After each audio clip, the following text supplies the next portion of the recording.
that this hand sanitizer doesn't dry very quickly. It leaves sticky on my, you really wanted to know, huh? You really needed that information. Shabbat shalom, everybody. I had mentioned to somebody before that we're green now, and they didn't know what I meant. Do you guys know what we mean? Are people aware that there's a new system from the CDC? There's a 3-color coded system. Green means low transmission, yellow is moderate, orange is high, and for the first time, Oakland County and Wayne County are in a low. So I don't know what we're going to do about these, but I'll keep you posted when I find out. So you may have noticed Ezra's not here. Huh? Where is he? He's ill. He's ill. He's fine. He'll be fine. It's not COVID. He'll be fine, but he couldn't come tonight. Ezra is not feeling well, so he's not. Huh? No, because due to the pandemic, I have a very large collection of music videos and pre-recorded music. So your musician tonight is Arthur. And you'll please be patient with him if he pushes the wrong button or accidentally pushes it and starts the song over again or what have you. So we're doing the best we can. Anyway, we're expecting some more guests here tonight, but I don't see them. But Steve Tobocman is here from Northern California, still a member. We miss you, Steve. All right, let's begin.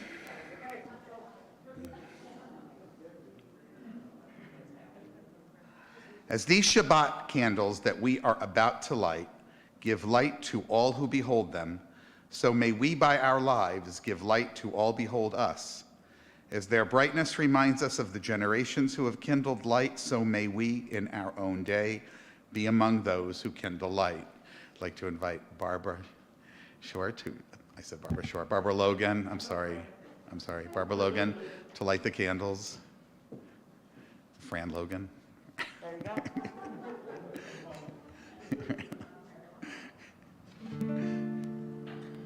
Baruch haor ba'olam, Baruch haor ba'adam,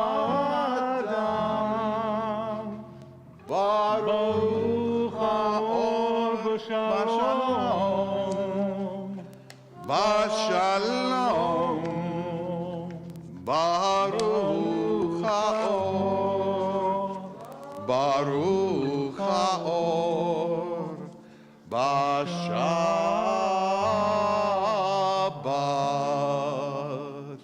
Our readers tonight are Sandy Landau, Alex Lumelski, Fran Shore, Lonnie Fleischer, and Diana Lieberman. I invite Sandy for the next reading. We don't have the transition music. Sandy Landau, I can hum for you as you're walking up, though.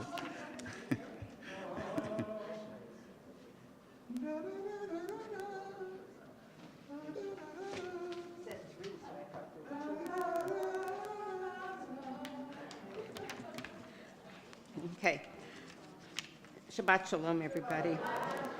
Stay healthy. The Torah's blessing, Ma tovu ohlecha Yaakov, how goodly are your tents, O Jacob, comes from the story of a reluctant prophet who brought to the Israelis to curse them. Over time, it became part of the traditional service, a celebration of diverse Jewish communities the world over. Today, it continues to serve as a fitting reminder that Jewish diversity is in part the result of how our ancestors were frequently on the run, seeking a land of refuge. Oh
where we would usually have the traveling music.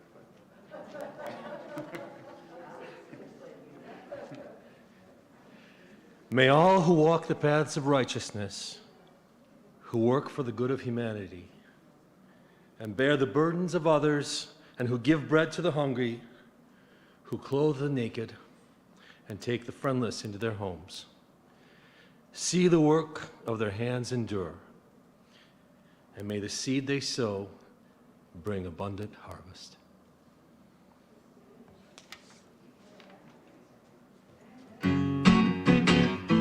אני ואתה נשנה את העולם. אני ואתה אז יבואו כבר כולם. אמרו את זה קודם, לפניי זה לא משנה. אני ואתה נשנה את העולם. אני ואתה ננסה מהחלום. יהיה לנו רע, אין דבר זה לא נורא. אמרו את זה קודם, לפניי זה לא משנה. אני ואתה נשנה את העולם.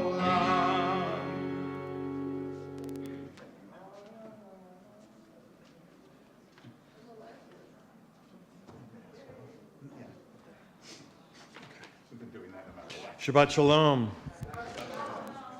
This is, of course, the famous The New Colossus by Emma Lazarus.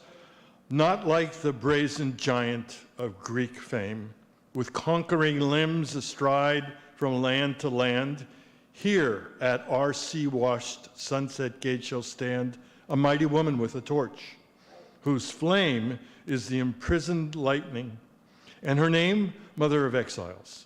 From her beacon hand glows worldwide welcome. Her mild eyes command the air-bridged harbor that twin cities frame. Turn the page. Keep, ancient lands, your storied pomp, cries she with silent lips. Give me your tired, your poor, your huddled masses yearning to breathe free. The wretched refuge of your teeming shore.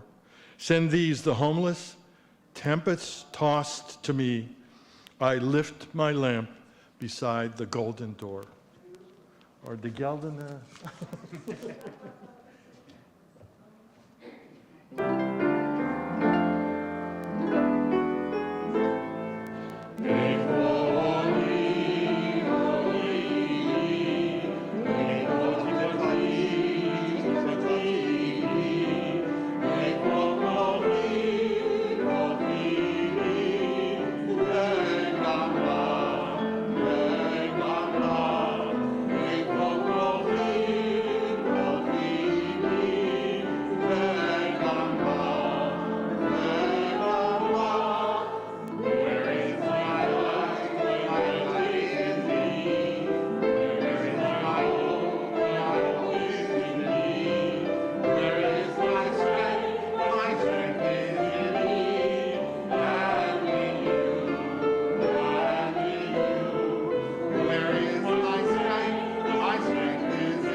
Shabbat Shalom. We live in two worlds, the one that is and the one that might be. Nothing is ordained for us, neither delight nor defeat, neither peace nor war. Life flows, and we must freely choose. We can, if we will, change the world that is into the world that may come to be. Our ancestors expressed this in words that have come down to us through the millennia. Together, and your lips from deceitful speech. Depart from evil and do good. Seek peace and pursue it. Let justice dwell in the wilderness, righteousness in the fruitful field. And make that justice roll down as waters, righteousness as a mighty stream. Clunk. Yeah, I'm good.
When are people free? Not when they are driftwood on the stream of life, free of all cares or worries or ambitions, to be free in action, in struggle, in undiverted and purposeful achievement, to move forward a worthy objective across a fierce terrain of resistance, to be vital and aglow in the exercise of a great enterprise. That is to be free. We are free only when we have an errand on earth.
In this community where we find strength and common purpose, we turn our minds and hearts toward all those who need our love and support, those who are ill, those who suffer pain of the body or spirit, those who are lonely, those who have been wronged.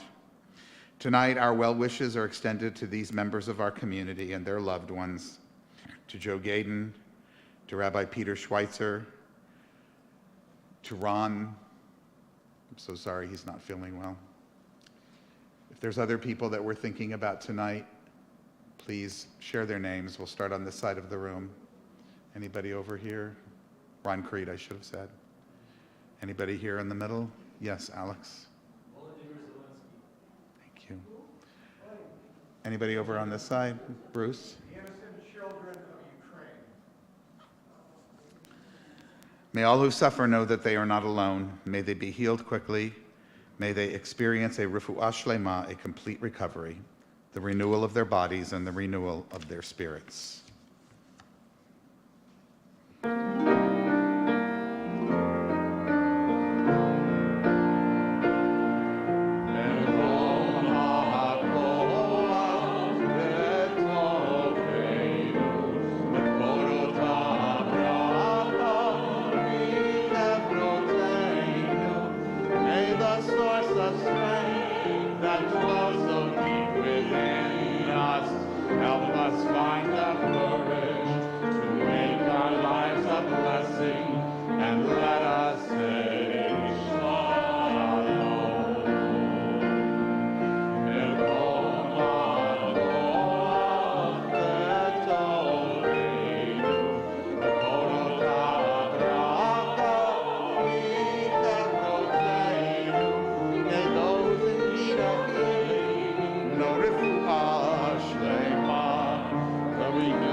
The light of life is a finite flame.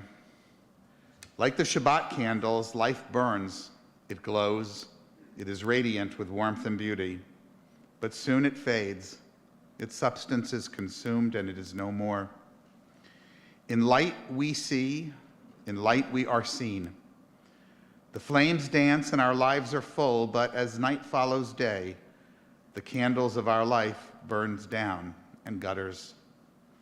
There is an end to the flames. We see no more and are no more seen. Yet we do not despair. With our lives, we give life and love. Something of us can never die. We move in the eternal cycle of darkness and death, of light and life. Our thoughts turn to those who are no longer with us, our own loved ones, those whom our friends and neighbors have lost, the martyrs of our people whose graves are unmarked, and those of every people and nation whose lives have been a blessing to humanity. As we remember them, we meditate on the meaning of love and loss, of life and death. We recall now our loved ones whom death has recently taken from us, those who died at this season in years past, and those whom we have taken into our hearts with our own. Tonight we observe the art sites of Paula Bass, Samuel Bieber, Simon Beltzman, Shelley Blum, Mark Bonet, Joseph Brown, Elizabeth Freeman, Ida Goldman, Dennis Craig Godhealth, Ghazala Jamil, Helen Kameni, Catherine Kozak, Joseph Krohn, Florence Lasky, Louis Levin, Edward Levy, David Mello, Aaron Robfogel, Harry Shaberman, Ethel Shore, Ray I. Solomon, Herbert Steffloff, Ida Tepley, Lena Weinstock, and Wilfred Williams. If there's someone whom you're thinking about, know that all of us are thinking about those in Ukraine right now who are the victims of this horrific, horrific war. We'll talk about that a little bit more. We'll be talking about that for a long time. But if there's someone in your heart, someone from your lives that you're thinking about, someone who you'd like to remember, we'll start over here. Anybody on this side? Yes, Sandy. Thank you. Thank you. Harriet? Thank you. Thank you. Nabil. Nabil.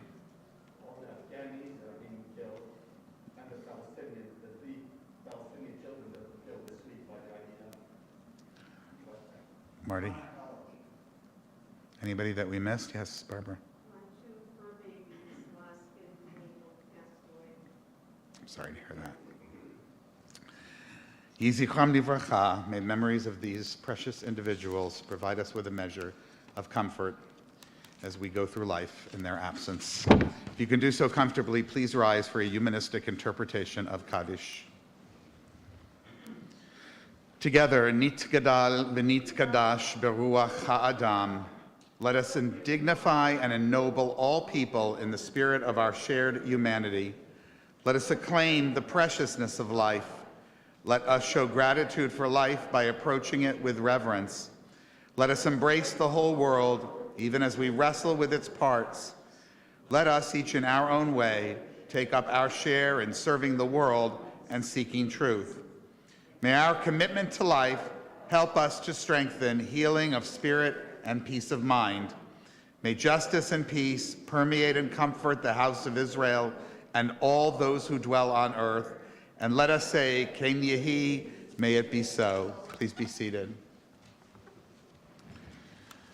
So when we originally planned this, when the National Hebrew Immigrant Aid Society, HIAS, originally planned Refugee Shabbat, it was done without any awareness that we would be facing what we're facing now, which is yet another 1 million refugees. That's just the number that have crossed the border, not to mention the hundreds of thousands, millions soon, that will be on the run internally in Ukraine. It's a horrible situation. I spoke about it last week in all of the depth that I could possibly share with you. At this point, I don't know what else we can say is extend our hearts and, if possible, our generosity to those who are in need. Some of you have asked where you can direct your dollars. I put a number of links in the newsletter this week. The newsletter is always available on the front page of chj-detroit.org.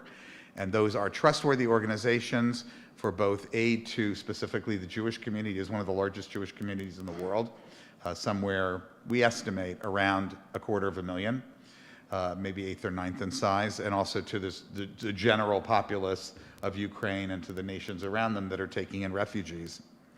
We as a congregation became involved in a much more activist way in the fight for immigrant and refugee rights around 2016, 2017. Some of you were particularly central in helping to put together our early efforts. It began with a protest at the airport. You remember the Muslim band, where many of us showed up, including an enormous number of our kids and their families, because it happened on a Sunday, and we were able to spread the word.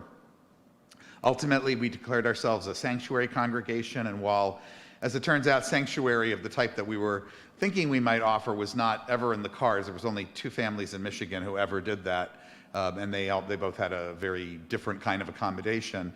We did help a lot of people along the way. We spread information. Anne Marie would get phone calls. I can remember being on vacation in the middle of Times Square, taking a tour of Broadway, when I got 2 calls from people looking for it.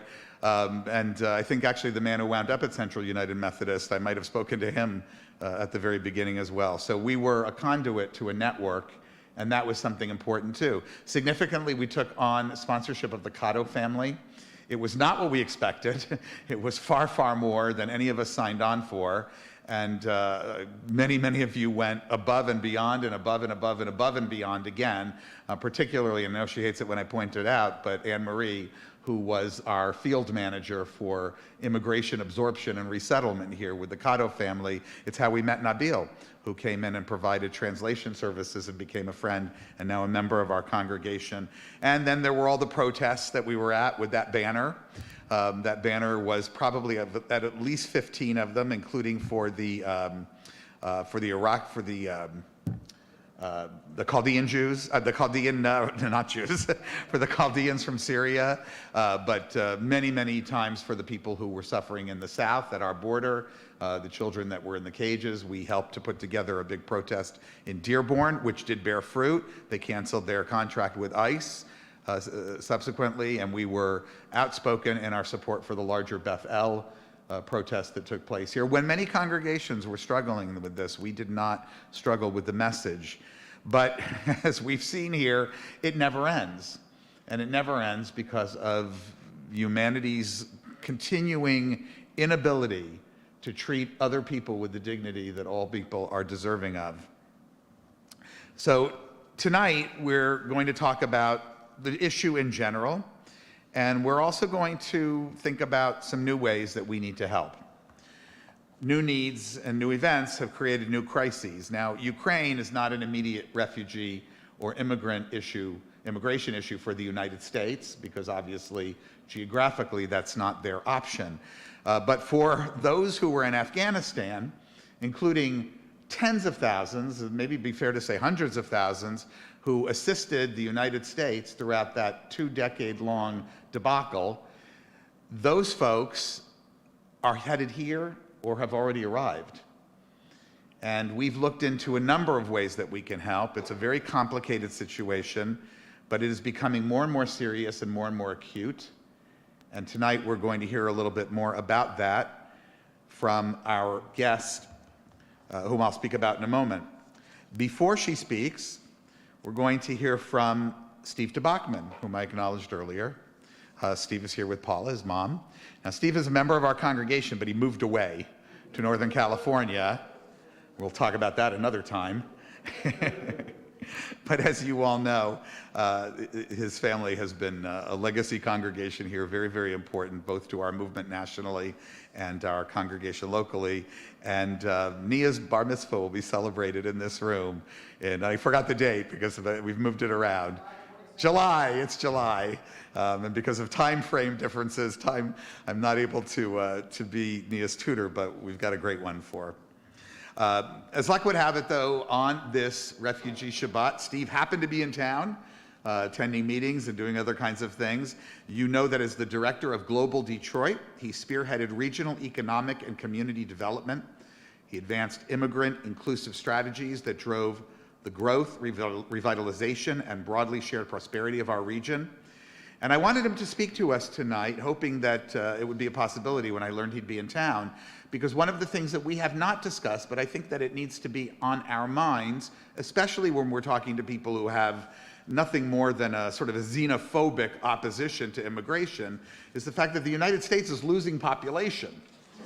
And that population, and Michigan, more than a lot of places, and the way that you replace population, and it's one of the ways we've always built this country, is by having people come here from other places.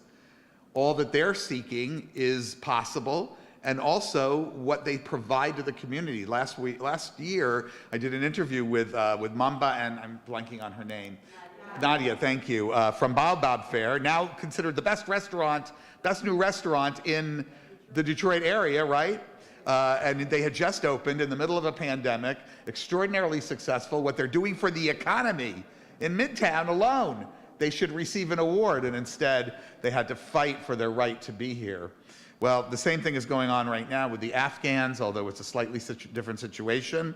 And we will, after hearing from Steve for a few moments, hear from Karima Majidi. Karima, I know you're over on this side somewhere. There you are. Hello.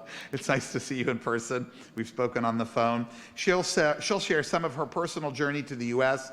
She came here as a refugee in 2014, went through Freedom House. Hi, Cheryl. Went through Freedom House, which has become one of my favorite things on the entire planet, and which I think some of you know I help out with the board there. And she'll speak to us about what some of those needs are, and then you'll be hearing from us hopefully in the weeks to come, as things become hopefully a little bit more organized about what our congregation can do to help folks here. But you can see there are a bunch of folks here we don't usually see on Friday night, so she'll be introducing them too. But first, let's hear a little bit from Steve, who will give us the background on the benefits of immigration to our local economy.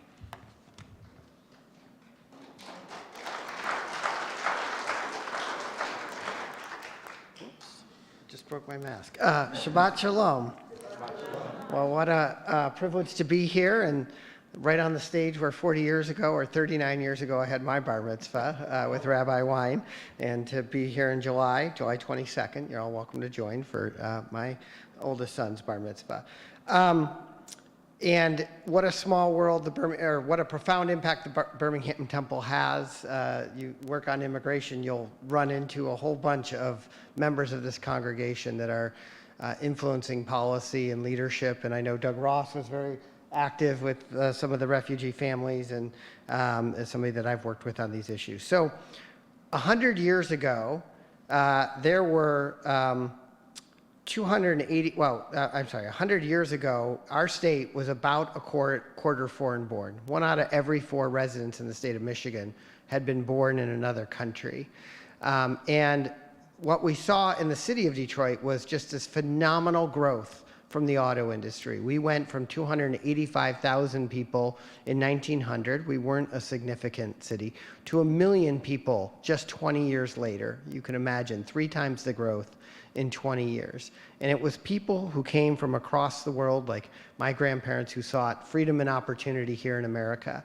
And that poem, The Colossus, that we just read, was written for those arrivals in the late 19th century and early 20th century about what this country represented. And it is the same values of freedom and opportunity, humanistic values, I would argue, Jewish values, I would argue, that brings people from Afghanistan, from the Middle East, from Ukraine, wherever there is persecution going on. And as Rabbi Jeff said, in the 2010 census, in the current census, 2020, as a country, we saw for the first time higher death rates than birth rates, or for the state of Michigan, I should say. In 2010, Michigan was the only state in the country of all the 50 states that lost population in that census. And I like to refer to 2000 to 2010 as the lost decade. If you don't remember, let me take you back. In 2000, our state was the 17th wealthiest state in per capita income. Right at the bottom, the top third, we were right at that borderline between the top third and the second third. By 2010, we were 41st. We fell into that bottom third. We were, in fact, in the bottom 10 states. The 2010 census predated, just by a year, the largest municipal bankruptcy in U.S. history, when Detroit had to declare itself bankrupt. We were a hardest hit state for the foreclosure crisis. So it was a decade in which the kind of global changes around the auto industry kind of came to roost from 2000 to 2010. As I mentioned, 2020, we had higher death rates than birth rates for the first time in our state's history. And if you look at our history as a state for the last 20 years, all of the population growth is through the foreign born. So people who were born somewhere else who moved to our state. We are 700,000 foreign-born people in Michigan, about 7%. And if you go back 20 years ago, we were 500,000, about 5%. So I'm going to talk a little bit about refugees, but from the economic perspective, what does this mean for us? Does this mean that these are folks, whether they come with language skills or high degrees, or they come as victims of persecution from economies that are in developing countries, what does that mean? And in 2021, David Card won the Nobel Prize in Economics for his research largely about immigration and labor markets.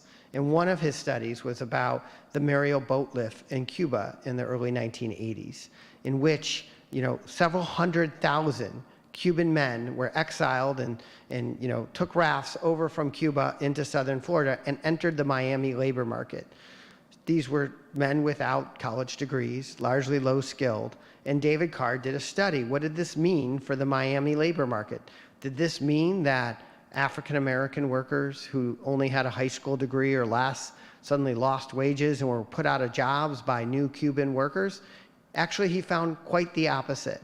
What he found was that every single demographic group, from highly educated whites to lower skilled high school educated African Americans, saw job creation, saw wage creation that was much faster than other Sun Belt cities as a comparison. The only group that saw any negative impact were Latinos who were already in the Miami area who also were lower skilled. And what they saw was indeed lower wages slightly and some unemployment in the first 5 years. But if you looked out 10, 20 years into that economy, in fact, Latino working class men in the Miami region did better than other Sun Belt regions. So what does this mean? What this means is that an economy is a dynamic system, and that when you think about the city of Detroit, I mentioned it was 1 million people in 2020. We all know it was 1.8 million by 1950. And sadly, today, it's only 670,000. When you think about, as one of the poorest big cities in America, we're usually one or number two, where close to 50% of the children live in poverty, is that because there are too many people competing for the set number of jobs for the city of Detroit? No, it's because people fled the city and there's not enough spending going on to create the kinds of jobs and wealth that an economy needs. And so when we see refugees or immigrants coming to regions, particularly regions like Detroit and Cleveland and Cincinnati and other Rust Belt cities, it is indeed the backbone of some of the strongest parts of our economy. So Michigan, and I have the privilege of leading Global Detroit. We are a very somewhat small organization, only about 15 staff people. We do a lot of stuff. We know Karima. We've worked with her before at Freedom House. We've worked with, we set up Prosperous Detroit, which really helped Mamba and Nadia create Babo Fair. We run the country's first international student retention program. We have a startup visa program. We do a lot of different things. We also do a lot of research.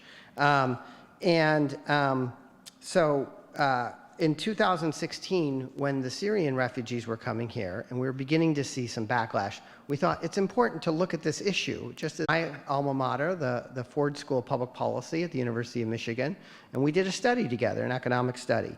And what we looked at was the refugees to Southeast Michigan, to Wayne, Oakland, Macomb, and Washtenaw counties from the years 2007 to 2016. During that period, Michigan as a state was the 4th largest resettlement state in the country, and Metro Detroit was the 4th largest resettlement area of a metropolitan area in the country.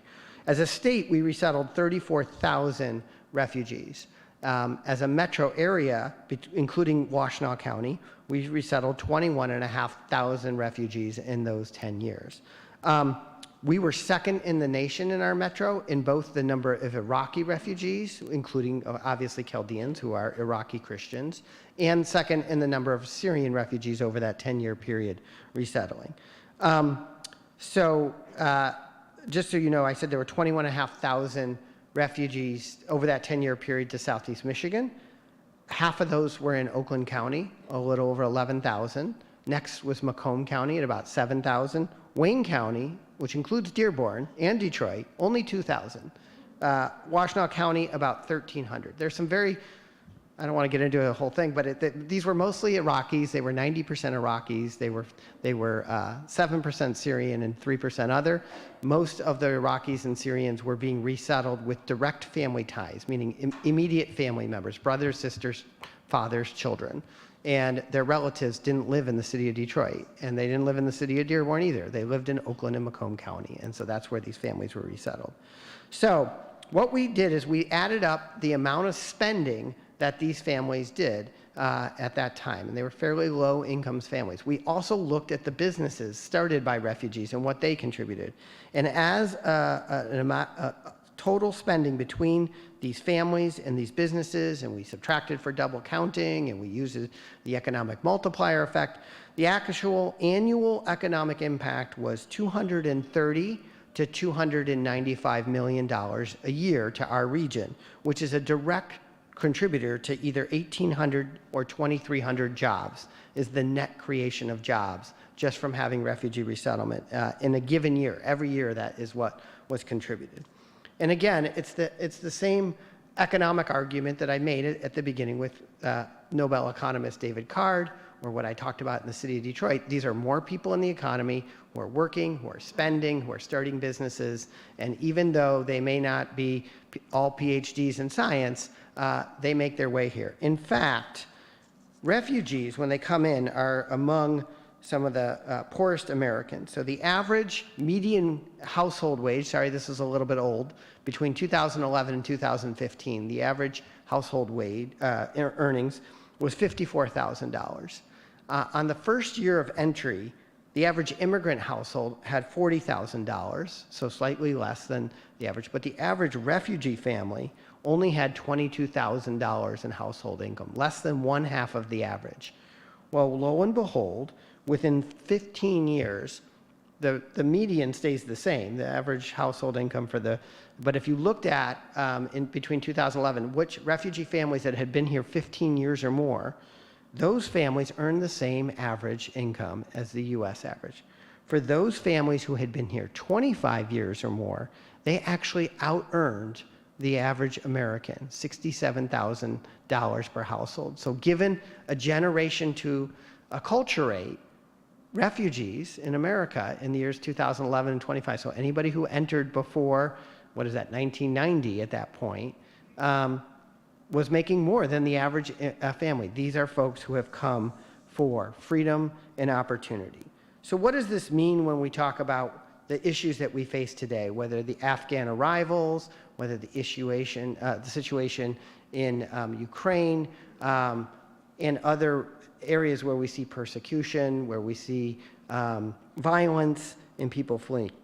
Well, if you go back, by 1980, refugees were such a bipartisan issue that this was an issue that we as Americans took pride in the Statue of Liberty, took pride in our country as being a welcoming nation and letting other countries in, and bringing persecuted people to our homeland. That the Congress voted to give the president sole authority to set the number of refugees that we would resettle every year, to work directly with the United Nations. I do want to say, while I have the mic, that refugees indeed are the most thoroughly vetted visitor to the United States. That there are 8 federal agencies involved in securing, doing the security clearances of refugees. That there are 6 national security databases that are used. That there are 5 separate background checks from either the United Nations or from our national government before a refugee is read in. There are 4 biometric security checks, and there are 3 in-person interviews before a refugee sets foot on U.S. soil. There has never been an American killed in a terrorist act of violence committed by a refugee to this country. So that just hasn't happened. So we hear the security concerns, we hear the economic concerns. So what happened? This was historically a bipartisan issue. But nationalism, xenophobia, our changing demographics, and an uncertain economy made refugees a scapegoat and a political issue in this country. And by 2016, we had a president who ran on, let's shut the borders down, let's ban a certain religion from coming to our country, and let's end the refugee resettlement program. Well, that level of rhetoric, if you think back to the most horrific anti-Semitic act that has taken place on U.S. soil in probably my lifetime, it was the Tree of Life Synagogue. And we know that the murderer who went there was upset about that temple's outspoken ties with Hayas and refugee resettlement. So this issue is one that is plaguing our country. Now, I firmly believe that we have a unique opportunity to change history, not because of who's the president or what happened in the election, but the reality is that for the first time since those incidents, we had the Afghanistan crisis, and literally most leaders on both sides, Republican and Democrat, have embraced the United States, serving as a welcoming home and a place of refuge for our allies in Afghanistan. Right now, you're hearing the same thing for those who would need to flee Ukraine. And so I'm hopeful that in this moment, we can explain that refugees are our allies. They are the people who are fleeing the dictators, fleeing the terrorists, that they are the people who are being persecuted, and that America is aligned with a place that is welcoming and with freedom and opportunity. And I hope in the coming months that we can come together. We are proud to welcome already 1,700 Afghan arrivals to our state, and we are on path to resettle 95,000 Afghans. And frankly, what President Biden has pledged to do with Afghan arrivals and with the refugee resettlement would actually double the number of people we resettle in the United States to close to 200,000, which is double where we were with Obama and literally 3 times what we have historically done when we've been at 65,000. So with that, I will let some of the other folks speak.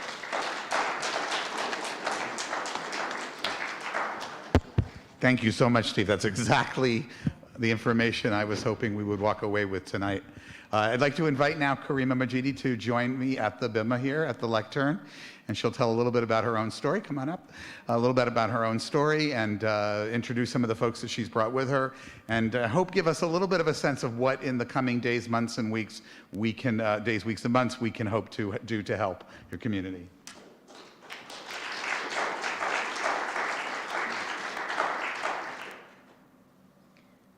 Okay, as a Muslim, we say Assalamu alaikum. Come a little bit closer. Okay, I'm so happy that I'm here tonight to talk about my. Stand as close as you can. Okay, to share my personal story and about my country. When I came to United States in 2014, actually to seek asylum, because I used to work with the United Nations High Commissioner for Refugees, and I mainly help refugees and returnees that who came from neighboring countries from. You cannot hear me? You have to speak really loud. Okay. Okay, those refugees that they were in Pakistan and Iran, so mainly the UNHCR helped them to resettle in Afghanistan. But I never thought that I'll be like refugee or asylum seeker one day by myself. So thankfully, Freedom House helped me to resettle in United States. I lived in Freedom House for a year and a half. So they helped me with all my paperwork and everything. So when I got my work permit, I left Freedom House and moved to Hamtramck, one of the city. So I lived there for almost like 3-4 years, and then I moved to Southgate. So at the beginning, it was hard for me to find a job because it was hard for, I mean, it wasn't that hard for me to work, but to find a job was hard. So thankfully, I found a job in a place where called Better Life Bags because I used to sew. And although I had my degree in business administration, but somehow they didn't accept my degree here. So that was the main problem for me. So I needed to go back to school and study for that. And I didn't have that, I mean, although I had time, but I couldn't focus because my whole family was back home. And I couldn't focus to study anymore. So it took like 7 years for me to be united with my family. So thankfully, in like 5 months ago, they have been emergency evacuated with all other people from Afghanistan. So they came and they're here now, and we live together. And they're here. I don't know if you want to meet them.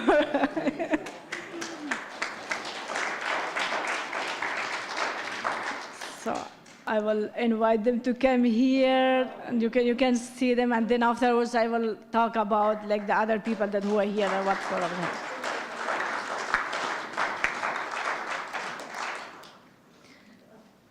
I have mother of 8. So I have 5 daughters, 3 sons. So they're my oldest son. He is a dentist. I mean, he was a dentist, but I mean, I will tell you guys about my personal story, so you will figure it out, like what type of problem all these refugees, when they come here, they will face.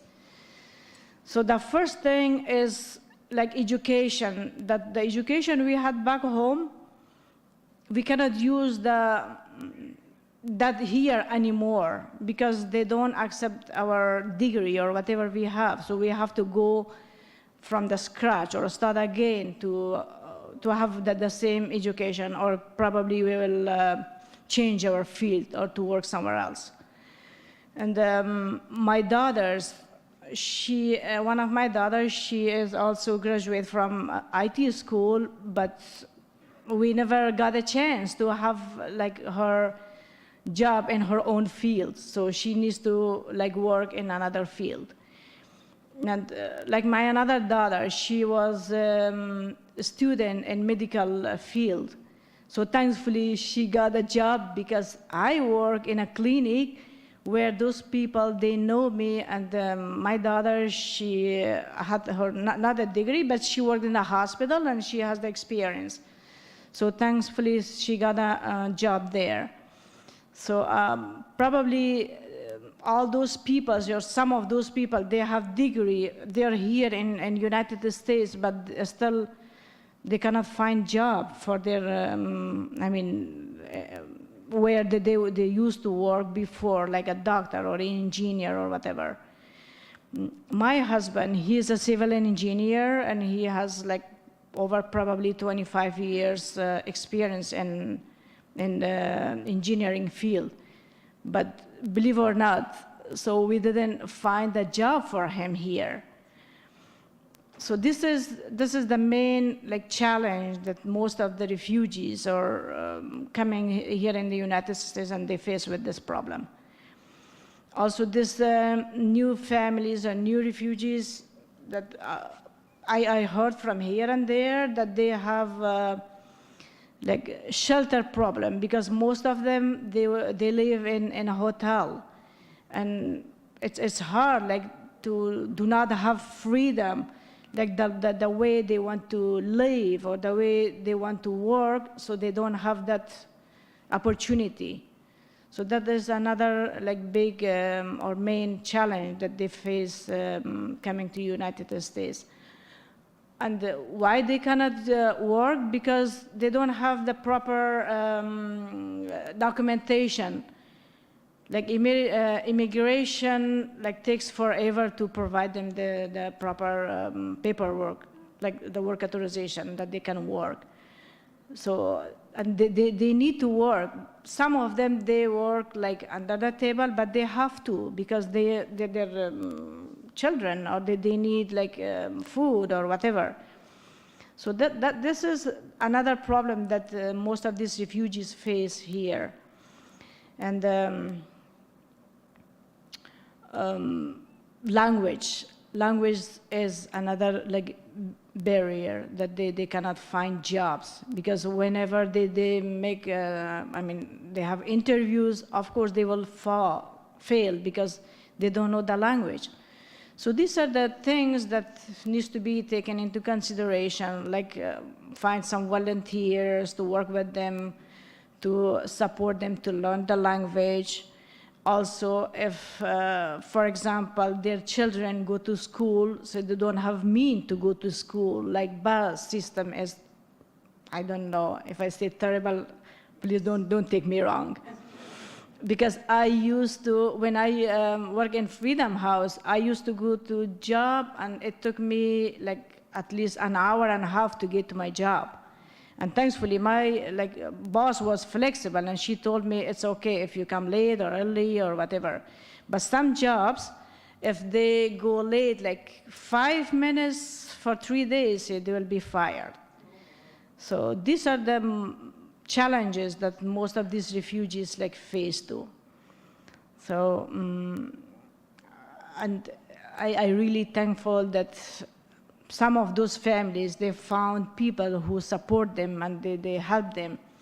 As I have a lot of friends who supported me and my family, like finding jobs, finding opportunity to get out of the house and go somewhere, and show them the places. So I have really I can say kind support from my all friends, and thankfully, and I really thanks God that I have good friends who are still telling me that they are ready to support. And thank you so much for everybody for having me here tonight.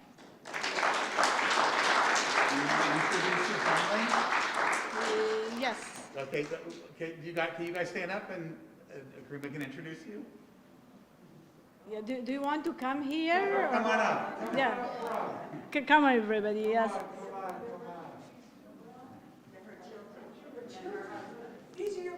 Yes.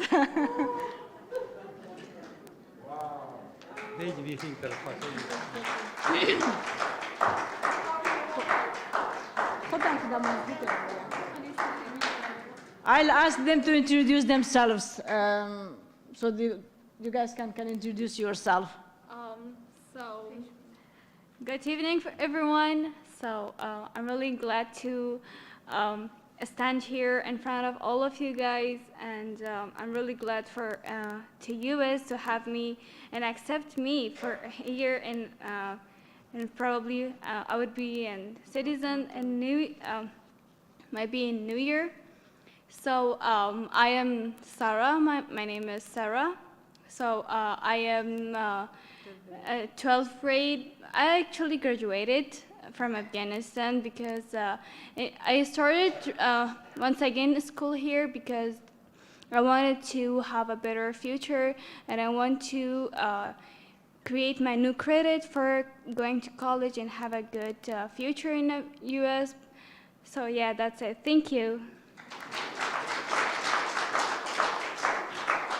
Okay, good evening, everybody. My name is Karima Majidi. So back home, I was a medical student over there, but now here I'm working in a Wayne County Health Department in Hamtramck. So I am trying my best to be best, but thank you. Thanks for having me. First of all, hello to everybody. I'm really honored to be here. I really appreciate my mama's friends that they always helped us with everything. They gives it a lot of information. For being new in such a country, a big country, a powerful country from back home, like a country, Afghanistan, that you don't know anything, so you need some people to help you, to show you the path to what to do or what to not do. So I'm really glad that we had friends that they gave us more information about the educational system, like steps to work somewhere. So I'm really appreciating them. So back home, so yeah, let me tell you my name. This is Karima Majidi. So back home, I newly graduated from computer science. So I'm trying my best to make my career in here and to be a diamond for America and for my people that at least they're proud of me. So yeah, thank you so much for having me here.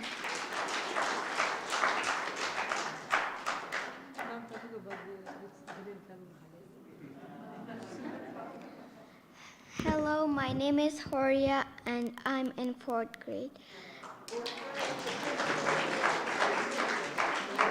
Yeah, she was in 3rd grade, so the principal actually told her, "You are doing great job," so they promoted her to 4th grade.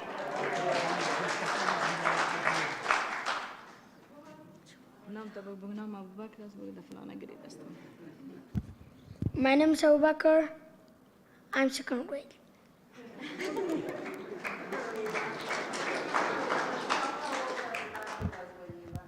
Sorry? Oh, yeah. Yeah, just sorry. Yeah, Abu Bakr was a year and a half when I left him. And I was afraid that he will not recognize me. But believe me, my friends, they supported me and they gave me the strength. They said, "No, you are the mom. He will recognize you, don't worry about it." And when he came, he was like stuck with me. So whenever I go, he was, yeah. Good evening, ladies and gentlemen. I'm glad to have all of you guys in front of me. So first of all, I'm Habibullah Majidi. I'm an 8th grader, and I'm glad to be in USA to meet my career and my future.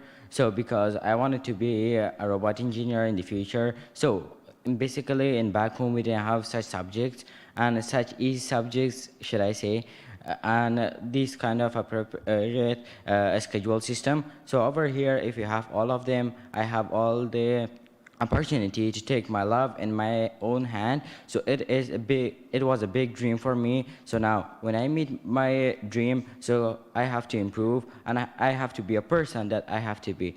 Thanks you all.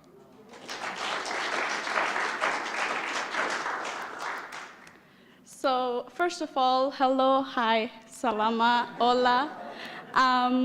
Good evening, guys. I'm Abda Kausar Majidi. I'm in 10th grade, and basically, I see my future very bright because I love Americans because Americans are really friendly, and being here is, I'm glad to be here and with you guys. Thank you.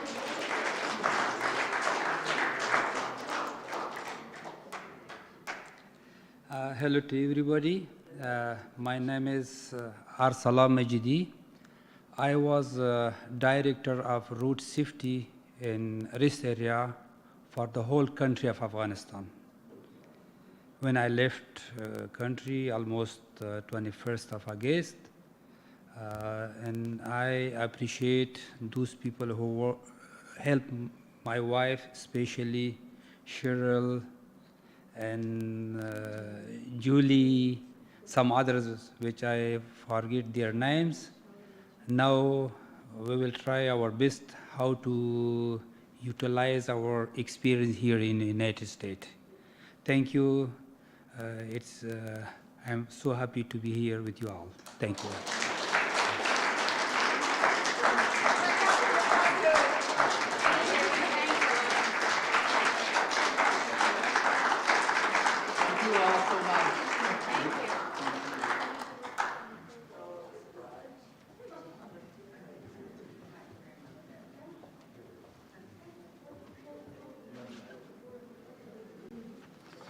So as you guys heard, there are a lot of needs, and we will be doing our best to get together with Karima, with her family, with others, to try to communicate to you guys what we can do to help them. It's difficult because while they are here legally, you know, you might have heard the United States has red tape about some things occasionally. Red tape is the bureaucracy. There's a phrase that you can learn from being here in America in 2 minutes. So we hope that we can do all that is possible in our community and among our friends to help make life easy for you, and you'll have to let us know what those things are, and we'll get to work. We have a history of that here at our congregation. They're on a road to citizenship, but they have to get green cards. They have to go through all kinds of security. It's not just that you get off and they say, congratulations, here's your flag, go have a nice time. It was never like that, but when our grandparents came here, when our great-grandparents came here, they did not go through this. It was a hard journey, and it was a very, very, very difficult life, and they did not receive a lot of assistance from the government, but the Jewish community in particular was very helpful. That's where HIAS came from. That was originally its purpose. And you didn't, as long as you were healthy, they didn't turn you back until they closed the doors entirely on immigration from Eastern Europe. And that was around 1920, and it continued for a few more years until, of course, we know what happened. Nabil, you had a comment? Yeah, I just want you guys to know, I don't know how many of you are familiar with the Al-Assad family.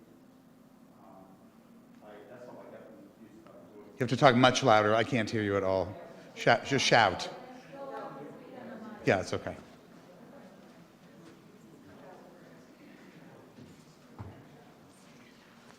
Good evening. Assalamu alaikum. I just want to let you know all that some of you, or most of you, might be familiar with the Al-Assad family.